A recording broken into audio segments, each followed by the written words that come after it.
Welcome to Mitra சமையல். இன்றைக்கி நம்ம இந்தியன் ஸ்டைலில் மசாலா மேக்ரோனி பாஸ்தா பார்க்க போகிறோம். அதுக்கு 1 கப் பாஸ்தா எடுத்திருக்கேன். நல்லா தண்ணி கொதிக்க வச்சு அதில் நீங்கள் பாஸ்தாவை போட்டு நல்லா சாஃப்ட் ஆகிற அளவுக்கு வேக வச்சு எடுத்துக்கோங்க.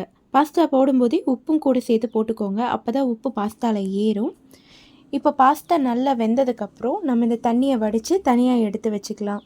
இது கிட்ஸுக்கு மட்டும் இல்லை, பெரியவங்களுக்கும் ரொம்ப பிடிச்ச மாதிரி இருக்கும் இந்த ரெசிபி.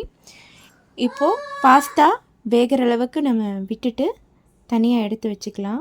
ஒரு 5 நிமிஷம் போல் ஆகும் வேக. அவ்வளோதான், வெந்துடுச்சு. இப்போ நம்ம இந்த தண்ணியை வடித்து தனியாக எடுத்து வச்சுக்கலாம். இன்னொரு கடாயில் ஒரு 2 டேபிள் ஸ்பூன் போல் எண்ணெய் விட்டுக்கோங்க. இதில் நம்ம தாளிக்கிறதுக்கு எதுவுமே போட போகிறதில்ல. எண்ணெய் விட்டுட்டு எண்ணெய் நீங்கள் ஆலிவ் ஆயில் விட்டுக்கோங்க. ஆலிவ் ஆயில் உங்கள்கிட்ட இல்லைன்னா நார்மல் சமையல் எண்ணெயிலையும் பண்ணலாம். நான் ஆலிவ் ஆயில் விட்டுருக்கேன். அது நல்ல ஒரு ஃப்ளேவர் கொடுக்கும், அதுக்காக நான் ஆலிவ் ஆயில் விட்டுருக்கேன்.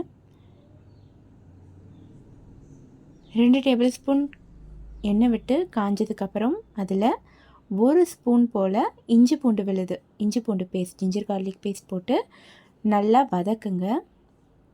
ஜிஞ்சர் கார்லிக் பேஸ்ட்டோட பச்சை ஸ்மெல் போகிற அளவுக்கு வதக்கிட்டு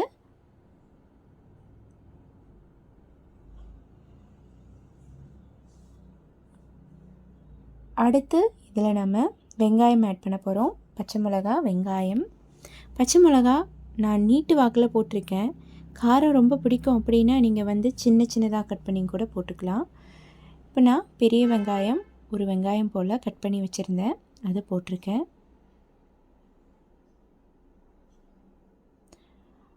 இதுவும் நல்லா வதங்கணும். வதங்கின கடைசியில் நான் கேப்சிகம் ஒரு அரை கேப்சிகம் போல் அறுத்து வச்சுருக்கேன், அதை போட்டிருக்கேன். உங்கள்கிட்ட ரெட் கேப்சிகம், எல்லோ கேப்சிகம்னு கலராக இருந்ததுன்னா கூட நீங்கள் யூஸ் பண்ணிக்கலாம்.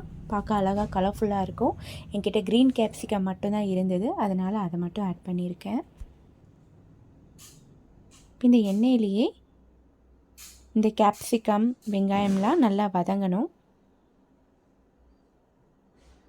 அடுத்து தக்காளி, ஒரு பெரிய சைஸ் தக்காளியாக இருந்ததுன்னா நீங்கள் 1 சேர்த்திக்கோங்க. சின்னதாக இருக்குது இல்லை மீடியம் சைஸில் இருக்குது அப்படின்னா நீங்கள் 2, 3 கூட சேர்த்திக்கோங்க. இப்போ இந்த தக்காளி நல்லா எண்ணெயில் வதங்கணும். நல்லா ஸ்மாஷி ஆகிற அளவுக்கு வதங்கணும். நல்லா வதக்கிக்கலாம்.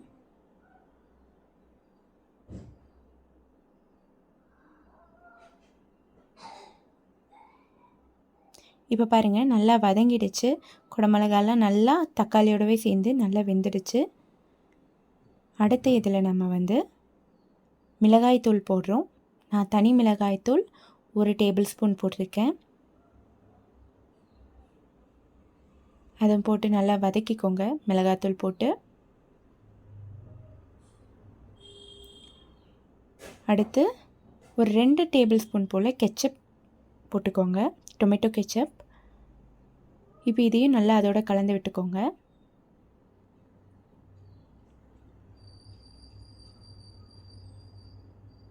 அடுத்து மிளகுத்தூள், பெப்பர் பவுடர் 1 ஸ்பூன் போல் போட்டுக்கோங்க. போட்டு எல்லாம் நல்லா மிக்ஸ் ஆனதுக்கப்புறம் கடைசியாக நம்ம தண்ணியிலேருந்து வடித்து வச்சுருக்கோம் இல்லையா பாஸ்தா, அதை போட்டு நல்லா மிக்ஸ் பண்ணுங்கள்.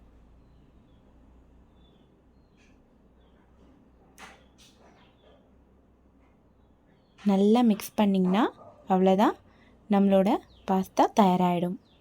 இது ரொம்ப சூப்பராக இருக்கும். கண்டிப்பாக செஞ்சு பாருங்கள். குழந்தைங்களாம் ரொம்ப விரும்பி சாப்பிடுவாங்க. அவ்வளவே தான். இது கூட நீங்கள் ஸ்ப்ரிங் ஆனியன்ஸ்லாம் ஆட் பண்ணிக்கலாம். நான் அதெல்லாம் இன்றைக்கி ஆட் பண்ணல. ஸ்ப்ரிங் ஆனியன்ஸ்லாம் ஆட் பண்ணி சர்வ் பண்ணிங்கன்னா செமையாக இருக்கும். அவ்வளோதான், கொஞ்சம் கொத்தமல்லி மட்டும் தூவி நான் சர்வ் பண்ண போகிறேன்.